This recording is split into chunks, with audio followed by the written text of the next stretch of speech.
नमस्कार दोस्तों, स्वागत है इलाइट ट्रेडिंग में। आज हम करने वाले हैं ट्रेड एनालिसिस उन सभी ट्रेड्स का जिनको मैंने यहाँ पे ग्रुप में कॉल करा था। साथ ही साथ यहाँ पे जितनी भी ट्रेड्स मैंने लाइव स्ट्रीम पे कॉल करी थी, उन सभी ट्रेड्स को कलेक्टिवली अगर हम यहाँ पर पूरा स्टैटिस्टिक्स निकालें तो इस वीक हमने ऑल टुगेदर 8.5 आर का प्रॉफिट करा है, जिसमें से हमारा लॉस सिर्फ एक ही था जो कि हमारा वेडनेसडे को आया था। तो टोटल हमारा जो इस वीक का प्रॉफिट आया है 8.5 आर का प्रॉफिट आया है। इस ग्रुप में मैं सभी ट्रेड्स को डाल देता हूँ लेने से पहले। इनफैक्ट जो मेरे मार्केट के व्यूज़ होते हैं, जो मुझे लगता है मार्केट का आने वाले समय में क्या बायस हो सकता है, उन सभी को मैं इस ग्रुप में शेयर कर देता हूँ। और ये group total free of cost है, इसका लिंक आपको डिस्क्रिप्शन पे मिल जाएगा। तो सबसे पहले बात करते हैं थर्सडे को ली गई इस ट्रेड के बारे में। इसको लेने से पहले मैंने ग्रुप में ऑलरेडी डाल दिया था और यहाँ पर लेने का रीजन क्या था वो आपको अभी अच्छे से समझाता हूँ। हमेशा की तरह मैंने इस ट्रेड की एनालिसिस भी हायर टाइम फ्रेम से ही शुरू करी थी और हायर टाइम फ्रेम पे मुझे यहाँ पर इक्वल लोज से लेकर के यहाँ पे खूब सारी पेंडिंग लिक्विडिटी नजर आ रही थी। इनफैक्ट जब मैं 1 आवर के टाइम फ्रेम पे गया, देन मुझे ये लिक्विडिटी और भी ज्यादा क्लियर दिखना स्टार्ट हो गई। आप देख सकते हो 1 आवर के टाइम फ्रेम पे इक्वल लोज से लेकर के हमारे पास सारी की सारी Phantom liquidity, trend line liquidity, low resistance liquidity run, ये सारी की सारी पेंडिंग लिक्विडिटीज यहाँ पे नजर आ रही है। तो एक चीज तो मुझे कंफर्म हो गई थी कि जो हमारा लिक्विडिटी पूल है वो कहीं ना कहीं इस प्राइस लेवल के आसपास पड़ा हुआ है। इनफैक्ट मैंने इस लेवल को यहाँ पे एज अ टारगेट की तरह यहाँ पे मार्क करके रख दिया था। उसके बाद मैं एक चीज तो जानता था कि प्राइस हमारा कहीं ना किसी टाइम पे इस लेवल तक तो जरूर आएगा, लेकिन आने से पहले वो एक लिक्विडिटी स्वीप जरूर करेगा। और वो लिक्विडिटी स्वीप होगी हमारी बाय साइड की लिक्विडिटी स्वीप, यानी कि जो हमारे सेलर्स के स्टॉप लॉसेस होंगे वो कहीं ना कहीं यहाँ पर हंट जरूर होंगे। अगर हम अभी की प्राइस एक्शन को देखें तो अभी हमें पता है कि ये एक इक्वल हाइस पड़ा हुआ है, यानी कि यहाँ पे जरूर एक लिक्विडिटी पूल जमा होगा सेलर्स के स्टॉप लॉसेस का। फिर मुझे अगले दिन यहाँ पे सिंपली वेट करना था कि प्राइस यहाँ पर multiple by side liquidity SVEEP ले और उसके बाद जैसे ही एक बेयरिश एफईजी आ जाएगा मैं वहां पे अपनी एंट्री को पंच कर दूंगा। और एग्जैक्टली सेम टू सेम यही चीज मुझे होती हुई दिखी। आप यहाँ पे सिंपली नोटिस करना कैसे यहाँ पे एशियन सेशन सबसे पहले यहाँ पे बाय साइड को स्वीप मारता है। आप देख सकते हो यहाँ पे हमारी जितनी भी लिक्विडिटी पूल पड़ी हुई थी इस साइड की, वो हमारी यहाँ पे स्वीप हो चुकी है। उसके बाद यहाँ पे फिर से हमारा जो एशिया का हाई है वो भी स्वीप हो जाता है। और एग्जैक्टली इसी समय पे मैंने अपनी लाइव स्ट्रीम को स्टार्ट किया था। मैंने एक चीज नोटिस करी थी कि यहाँ पर प्राइस ने 2 बार बाय साइड की लिक्विडिटी को स्वीप कर दिया है, एक बार एशिया के हाई को और एक बार ये लिक्विडिटी पूल। अब यहाँ पे मुझे सिंपली वेट करना है बियरिश एमएसएस का। और 5 मिनट के टाइम फ्रेम पे ये भी हमारा हमको बहुत ही जल्दी दिख गया था। यहाँ पर हमारा एमएसएस का लेवल था, मैं इसको मार्क कर देता हूँ, ये हमारा एमएसएस का लेवल था। और जैसे ही प्राइस ने इस एमएसएस को यहाँ पर पूरा कर दिया था विद बॉडी क्लोजिंग, आप देख सकते हो यहाँ पर एमएसएस हमारा हो चुका है। और इसके साथ ही बहुत ही स्ट्रॉन्ग एफईजी हमको यहाँ पे देखने को मिल रहा है। ये एफईजी स्ट्रॉन्ग कैसा है इसको आप सिंपल समझ सकते हो एफईजी के नेचर से। और जैसे ही ये इतना स्ट्रॉन्ग एफईजी यहाँ पर बना था, मैं कंफर्म हो गया था कि प्राइस हमारा यहाँ पे नीचे जाने को तैयार है। तो सबसे पहले मैंने अपना पेंडिंग ऑर्डर यहाँ लगाया था, स्टॉप लॉस मैंने यहाँ लगाया था और मैंने अपने टारगेट को इस जगह तक का छोड़ दिया था। अब आप सोचोगे कि मैंने स्टॉप लॉस को एग्जैक्टली इसी लेवल पे क्यों लगाया। इस लेवल पे मैंने स्टॉप लॉस इसलिए लगाया क्योंकि यहाँ पे ऑलरेडी एक बार लिक्विडिटी स्वीप हो चुका था। और प्राइस की जनरली ये टेंडेंसी होती है कि एक लेवल पे जहां पे वो प्रीवियसली स्वीप कर चुका होता है दोबारा उस लेवल को स्वीप करने नहीं आता है। तो इस वजह से मैंने यहाँ पर स्टॉप लॉस को अपने प्लेस करा था। लेकिन जब मैंने देखा कि यहाँ पर इस लेवल पे मेरी एंट्री एक्टिवेट होने के चांसेस कम है, जैसे मैंने इस रिजेक्शन कैंडल को देखा था, मैंने तुरंत ही अपने टीपी को थोड़ा सा नीचे शिफ्ट कर दिया था। 4 आर तक मैंने यहाँ पे अपने टीपी को शिफ्ट कर दिया था।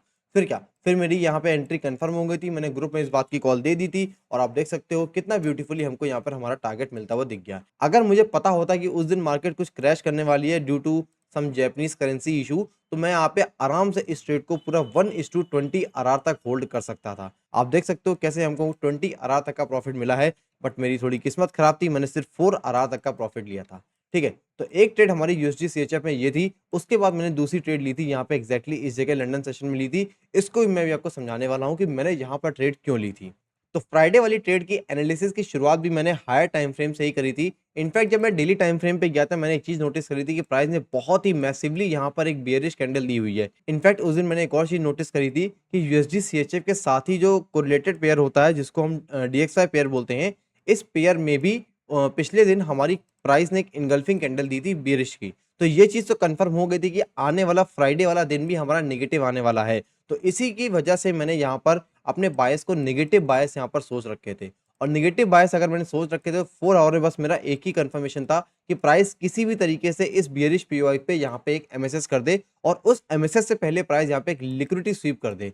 तो इसके बाद अगर प्राइस ने ऐसा कुछ कर दिया तो मैं यहाँ पे डेफिनेटली बेरिश एंट्री लेने के तैयार हो जाऊंगा। और एग्जैक्टली वही सेम टू सेम हुआ जैसे कि मैंने यहाँ पर प्रिडिक्ट किया था। आप यहाँ पे सिंपली देख सकते हो एशियन सेशन ने यहाँ पे कैसे बाय साइड की लिक्विडिटी को एक बार हंट करा। यहाँ पे आप देख सकते हो लंदन सेशन के शुरू होने से पहले प्राइस ने ऑलरेडी एशिया सेशन के हाई को प्लस यहाँ पर इस जो लिक्विडिटी पूल पड़ा हुआ था इसको यहाँ पर हंट करा। उसके बाद यहाँ पे 4 आवर के इस एफईजी को टैप करा। इस एफईजी को टैप करने के बाद बहुत ही प्यारे तरीके से प्राइस ने यहाँ पर एक एमएसएस को प्लान कर दिया था।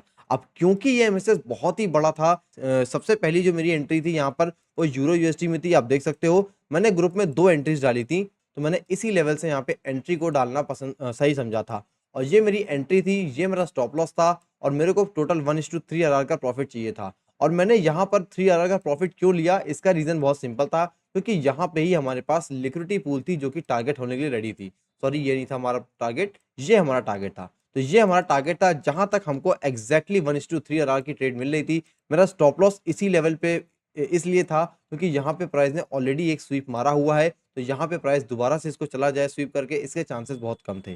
तो मेरा स्टॉप लॉस का लेवल इसलिए ऐसा था और मेरा टीपी नीचे लिक्विडिटी पूल तक का था। फिर मैंने सिंपली यहाँ पे मेरे को वेट करना था और जैसे मेरी ट्रेड यहाँ पे एक्टिवेट हुई, आप सिंपली देख सकते हो ईजिली, बहुत ही ईजिली न्यूयॉर्क सेशन तक मुझे यहाँ पे 3 आरआर का प्रॉफिट मिल चुका था।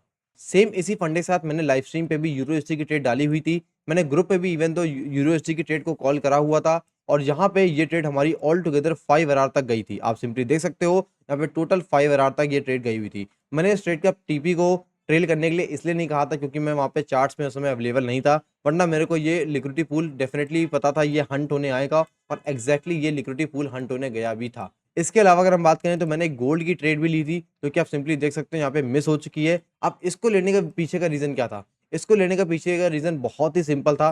सिंपली अगर आप यहाँ पे ध्यान दोगे तो गोल्ड हमारा यहाँ पे एक बहुत ही प्यारा सा एक्यूमुलेशन और ये हमारा मैनिपुलेशन आ रखा था और आपको सिंपली दिख रहा है ये हमारी हेजिंग है या फिर इसको मैनिपुलेशन बोल सकते हो, बिफोर एंड इम्पल्सिव मूव, तो इसको हम बोलते हैं ऑर्डर ब्लॉक। तो ये जो 3 ब्लैक कैंडल्स आपको दिख रही हैं ये हमारा ऑर्डर ब्लॉक का जोन था और जैसे ही प्राइस ने एक्यूमुलेशन के बाद यहाँ पे मैनिपुलेशन करा और यहाँ मैनिपुलेशन के साथ इसने सेल साइड की लिक्विडिटी को यहाँ पे स्वीप मारा, प्लस यहाँ पे higher time frame order block को टैप किया। ऑर्डर ब्लॉक को टैप करने के बाद प्राइस ने एक बहुत ही इंपल्सिव रिएक्शन लेना स्टार्ट कर दिया था।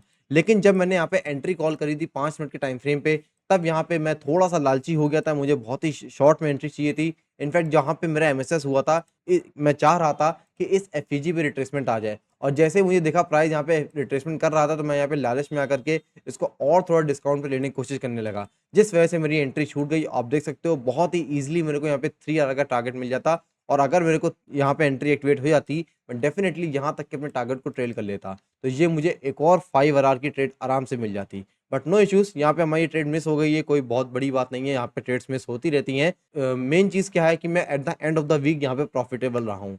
इसके साथ ही मैंने जीबीपी में भी एक ट्रेड ली थी जो कि मेरा 1:3 आरआर तक का मेरे को प्रॉफिट देके गई थी। इसको मैंने किसी भी लाइव स्ट्रीम पे या फिर किसी भी ग्रुप में कॉल नहीं करा था क्योंकि ये ट्रेड हमारी थोड़ी सी लो सेटअप ट्रेड थी, पर लेकिन मेरे को ये काफ़ी हाई कॉन्फिडेंस दे रही थी कि ट्रेड बढ़िया काम कर सकती है। इसको लेने का रीज़न भी बहुत सिंपल था क्योंकि हमारा जो यूरो यूएसडी का था उसका बायस अपसाइड का था, यूएसडी सीएचएफ का बायस मेरा डाउन साइड का था, डीएक्सवाई का बायस मेरा यहाँ पर डाउन साइड का था। तो जाहिर सी बात है अगर डीएक्सवाई डाउन साइड है, यूरो यूएसडी अप साइड है, तो जीबीपी भी हमारा कहीं ना कहीं अप साइड ही मूव करेगा। तो इस वजह से मैं यहाँ पे श्योर था कि जीबीपी में डेफिनेटली एक रिट्रेसमेंट आ रहा है और ये पक्का यहाँ पे ऊपर साइड भागेगा। और एग्जैक्टली आप सिंपली देख सकते हो ये हमारा प्रॉपर एक एक्यूमुलेशन है और ये हमारा मैनिपुलेशन है, प्लस यहाँ पे जितनी भी सेल साइड की लिक्विडिटी बनी थी उसको प्राइस यहाँ पे स्वीप करता है। ये हमारा 15 मिनट का बहुत ही अच्छा ऑर्डर ब्लॉक जोन था, प्राइस इसको टैप करता है, यहाँ पे कैंसिस करता है, बहुत ही ब्यूटीफुली यहाँ पे प्राइस चला गया। खैर मैंने एंट्री यहाँ पे डायरेक्टली ऑर्डर ब्लॉक से ही ले ली थी क्योंकि यहाँ पे मैंने एंट्री काफी कॉन्फिडेंस आ रहा था। प्रॉफिट का स्क्रीनशॉट आप देख सकते हो, इसमें मैंने 1% का रिस्क नहीं लिया था, इसमें मैंने कुछ 0.75 या 0.8 का रिस्क लिया था अपने 5K के फंडेड अकाउंट में और बहुत ही ईजिली मुझे $160 का पे आउट यहाँ पर लॉक हो चुका है। तो इसी तरीके से आप मैं नेक्स्ट वीक फिर से लाइव आना शुरू करूंगा। मैं London session plus New York session दोनों ही सेशंस में लाइव आता हूं और जहां पे मैं हम लोग हाई प्रोबेबिलिटी ट्रेड्स को यहां पर कैच करते हैं। ये सारी चीज़ें फ्री ऑफ कॉस्ट है, मैं आपसे 1 रुपया नहीं मांग रहा हूँ, आप इसका फ़ायदा उठा सकते हो। डिस्क्रिप्शन में आपको मेरे टेलीग्राम का चैनल मिल जाएगा, डिस्क्रिप्शन में आपको मेरे इंस्टाग्राम का चैनल मिल जाएगा जहाँ पर मैंने साइकोलॉजी सीरीज़ शुरू करी है, लेकिन उस सीरीज़ से ज़्यादा सपोर्ट नहीं आ रहा है जिस वजह से मैंने उस सीरीज़ को भी स्टॉप कर दिया है। जैसे इस सीरीज़ में वापस से मुझे थोड़ा बहुत सपोर्ट आना शुरू हो जाएगा, चैनल पे वापस से मेरे को एक सपोर्ट आना शुरू हो जाएगा, मैं सारी चीज़ें बहुत ही वैल्यूएबल कंटेंट इसमें डालना फिर से शुरू कर दूंगा। आप लोगों ने यहाँ तक की वीडियो देखी, मैं आपका दिल से धन्यवाद करता हूँ। मैं उम्मीद करता हूँ आपकी ट्रेडिंग बहुत सफल होए और आप बहुत सारे प्रॉफिट्स करें। मैं आपसे मिलता हूँ नेक्स्ट वीडियो में, तब तक के लिए नमस्कार।